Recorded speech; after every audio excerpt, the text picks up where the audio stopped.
Okay, let's talk about something that's inside every single one of your cells, right now, working its butt off to keep you alive. I'm talking about mitochondria.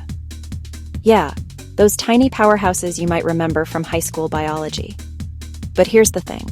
Mitochondria are way more important than they get credit for. They're basically your cell's battery pack, turning food and oxygen into energy. Without them, you wouldn't be able to move, think, or even blink. They're like the ultimate behind-the-scenes crew, making sure the show goes on.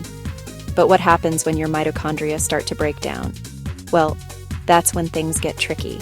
You might feel tired all the time, have trouble focusing, or just not feel like yourself. And over time, weak mitochondria are linked to aging and a bunch of diseases. Not ideal, right? So, how do you keep your mitochondria in tip-top shape? Or even repair them if they're not working their best? Here's the good news. There are actually a few science-backed ways to help out your cellular power plants. First up, exercise. When you move your body, you're basically telling your mitochondria, hey, I need more energy.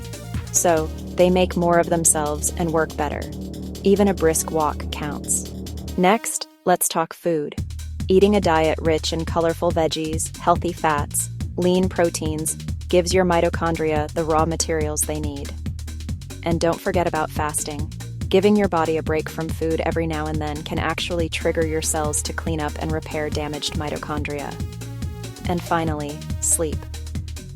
I know, everyone says it, but it's true. During deep sleep, your body does major repair work, including fixing up those mitochondria. So, next time you're feeling low on energy, remember, it might just be your mitochondria asking for a little TLC.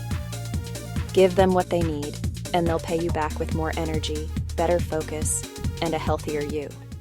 Science really is that cool.